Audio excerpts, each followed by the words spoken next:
Episode के starting में एक मैरिज कपिल को दिखाते हैं। ये दोनों हनीमून पर जा रहे थे। इस लड़की का नाम अंजलि है। इसके पति ने ट्रेन की पूरी बोगी का सीट बुक करा लिया था ताकि इसे कोई डिस्टर्ब नहीं कर सके। अंजलि लिफाफे में से मुरब्बे का डब्बा निकालती है। तब उसके पति उससे पहले खाना खाने के लिए बोलते हैं। तब अंजलि डब्बा ट्रेन की सीट पर रख देती है। तभी उस डब्बे में से गाना गाने की आवाज आने लगती है और उसका ढक्कन अपने आप खुल जाता है और उसमें से कोई चीज बाहर निकलकर हंसने लगता है। ये सब देखकर अंजलि और उसके पति बहुत डर जाते हैं। उस डब्बे का सारा मुरब्बा अपने आप निकलकर इनके चारों तरफ घूमने लगता है और इन दोनों के मुंह में जाके गले में अटक जाता है और इस तरह से इन दोनों की मौत हो जाती है। इसके बाद 1 महीने बाद का सीन दिखाते हैं। उसमें कवि बुलबुल को स्टेशन पर छोड़ने के लिए आया था। कवि और बुलबुल की शादी फिक्स हो गई थी, इसलिए बुलबुल वलसाड के मंदिर में पूजा करने जा रही थी। वहाँ मंदिर में बुलबुल से एक लड़की मिलती है। इसका नाम हीतल है और ये दोनों आपस में बातें करने लगते हैं। हीतल बुलबुल से बोलती है कि मैं द्रुति मिस्त्री के यहाँ काम करती हूँ। यहाँ पे सबसे अच्छा मुरब्बा बनाती है। द्रुति, बुलबुल और अंजलि कॉलेज की दोस्त थी। बुलबुल हीतल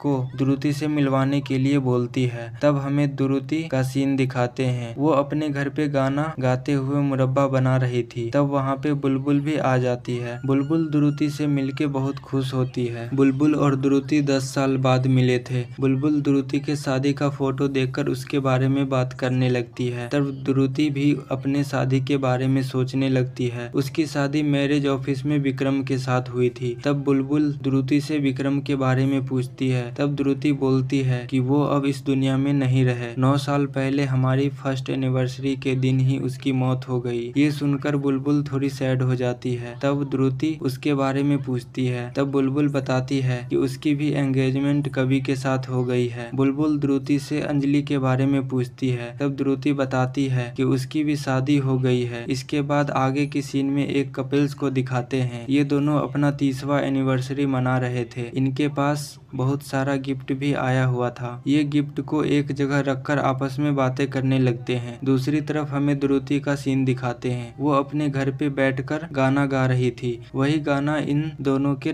मुरब्बे के बॉक्स में से सुनाई दे रहा था। तब वो लोग बॉक्स में से मुरब्बे को बाहर निकालते हैं। तभी मुरब्बे का ढक्कन खुल जाता है और उसमें से कोई चीज बाहर निकलती है। दूसरी तरफ द्रुति को भी बहुत तकलीफ हो रही थी। इन दोनों कपल्स का भी ऐसी ही मौत हो जाती है जैसे अंजलि की हुई थी। दूसरी तरफ द्रुति भी अपने घर में बेहोश हो जाती है। आगे की सीन में सुपर कॉप्स पार्टी में आए लोगों से खून के बारे में पूछताछ कर रहे थे। वो लोग मुरब्बे के बोतल के बारे में बताते हैं। वहाँ पे डॉक्टर भी लाश को चेक करके बताता है कि इनके मुंह से आम के टुकड़े मिले हैं। तब एसीपी दिलेर उनके बेटे से पूछते हैं कि ये बोतल आपके माँ के पास कहाँ से पहुँची। वो बताता है कि किसी ने एनिवर्सरी गिफ्ट की तरह भेजी थी। उस पे नाम पता भी नहीं लिखा था, बस शुभचिंतक लिखा था। वो पार्सल लाके एसीपी दिलेर को देता है। तब एसीपी दिलेर बताता है कि ये वलसाड के पोस्ट ऑफिस का डब्बा है। तब एसीपी दिलेर वलसाड में पता करने के लिए बोलते हैं कि ये डब्बा वहाँ से किसने भेजा है। तब अभिज्ञान और आभा वलसाड में एक आदमी से पूछताछ कर रहे थे कि यहाँ पे ऐसा मुरब्बा कौन बनाता है। तब वो आदमी द्रुति के बारे में बताता है और बोलता है कि बहुत दुख भरी कहानी है उसकी। तब आभा इसके बारे में पूछती है। तब वो आदमी बताता है कि द्रुति और विक्रम कॉलेज के टाइम से एक दूसरे से बहुत प्यार करते थे, लेकिन द्रुति के घर वालों को विक्रम पसंद नहीं था, इसलिए द्रुति विक्रम से भागकर शादी कर ली और अपने फर्स्ट एनिवर्सरी के दिन घूमने जा रहे थे। तभी विक्रम की रास्ते में ही मौत हो गई। कुछ लोग कहते हैं उसे जहर दे दिया था। तब अभिज्ञान और आभा द्रुति के घर पे जाते हैं। यहाँ पे एक दरवाजा हीतल खोलती है और वो अभिज्ञान को देखती रह जाती है और ये सीन थोड़ा फनी होता है। तब आभा हीतल से द्रुति के बारे में पूछती है। तब हीतल दोनों को घर के अंदर बैठाती है। तब वहाँ पे द्रुति भी आ जाती है। तब अभिज्ञान उससे पूछता है कि मुंबई में कल मिस्टर एंड मिसेस शाह का खून कर दिया है और छानबीन से पता चला है कि उनके गले में आम का टुकड़ा अटक गया था। क्या आपको इसके बारे में कुछ पता है? तब द्रुति बोलती है कि मुंबई में कोई मर जाता है और आप लोग गुजरात में यहाँ मुझसे पूछ रहे हैं, मुझे कैसे पता हो सकता है? तब आभा बोलती है कि उनके गले में जो आम का टुकड़ा अटका था वो आपके यहाँ के मुरब्बे का था। तब द्रुति बोलती है कि मैं मुरब्बे का बिजनेस जरूर करती हूँ, लेकिन अगर उसमें कोई जहर मिलाकर किसी को खिला दें तो उसमें मेरी क्या गलती है? तब आगे की सीन में वरुण हीतल से मिलता मिलता है और हीतल वरुण को भी देखती रह जाती है। तब वरुण हीतल से बातें करने लगता है। तब हीतल के जरिए उसे पता चलता है कि द्रुति 2 दिन पहले रात को बेहोश हो गई थी और 14 मई को दोपहर में भी बेहोश हो गई थी। दरअसल यही टाइम में उन दोनों कपिल्स का खून हुआ था। दूसरी तरफ अभिज्ञान और आदित्य अंजलि के घर पे जाते हैं और उसकी माँ से मिलते हैं। तब उन्हें पता चलता है कि अंजलि के पास जो मुरब्बे का बोतल था वो वलसाड से द्रुति ही भिजवाई थी और द्रुति और अंजलि एक दूसरे के बहुत अच्छे दोस्त थे। दूसरी तरफ वरुण एसीपी दिलेर को द्रुति के बेहोश होने के बारे में बताता है। इसके बाद आगे की सीन में हम देखते हैं कि कवि भेष बदलकर द्रुति के घर पे जाता है और बोलता है कि मैं फूड और मैगजीन की तरफ से आया हूँ। दरअसल हम अलग अलग शहरों में जाकर लोगों के खाने के बारे में क्या स्पेशलिटी होती है उसके बारे में लिखते हैं और मैं जब से यहाँ आया हूँ सबके मुँह से एक चीज ही सुन रहा हूँ, द्रुति बैन का मुरब्बा। इसलिए मैंने भी सोचा आपका आर्टिकल लिखता हूँ फोटो के साथ। ये सुनकर द्रुति बहुत खुश हो जाती है और कवि को अंदर बैठाती है और कवि के लिए ताजा मुरब्बा लेके आती है और कवि को देती है और उसके लिए दूसरी रेसिपी का मुरब्बा लेने जाती है। तभी कवि को बुलबुल का कॉल आ जाता है और उन दोनों की बातें द्रुति भी सुन लेती है। तब कवि द्रुति को बताता है कि मेरी मंगेतर का फोन था, हम दोनों की शादी होने वाली है इसलिए बार बार फोन कर रही है। तब द्रुति बोलती है कि ऐसी बात है तो आप मेरी तरफ से एक बोतल मुरब्बा लेते जाइएगा अपने और अपने मंगेतर के लिए। फिर द्रुति जाके मुरब्बा बनाने लगती है। दूसरी तरफ कवि द्रुति के घर की छानबीन करना शुरू कर देता है। छानबीन में उसे पता चलता है कि द्रुति मिस्टर एंड मिसेस शाह की बेटी है और वही द्रुति के फर्स्ट एनिवर्सरी पर मिठाई भेजे थे जिससे द्रुति के पति की मौत हो गई थी और उसी का बदला लेने के लिए द्रुति ने भी अपने मम्मी पापा को मार दिया। इसके बाद कवि द्रुति के पास जाता है। तब द्रुति कवि को मुरब्बे का बोतल देती है। तब कवि अपने बारे में सब कुछ बता देता है कि वो क्राइम यूनिट से है। तब द्रुति बोलती है कि मैंने ऐसा ही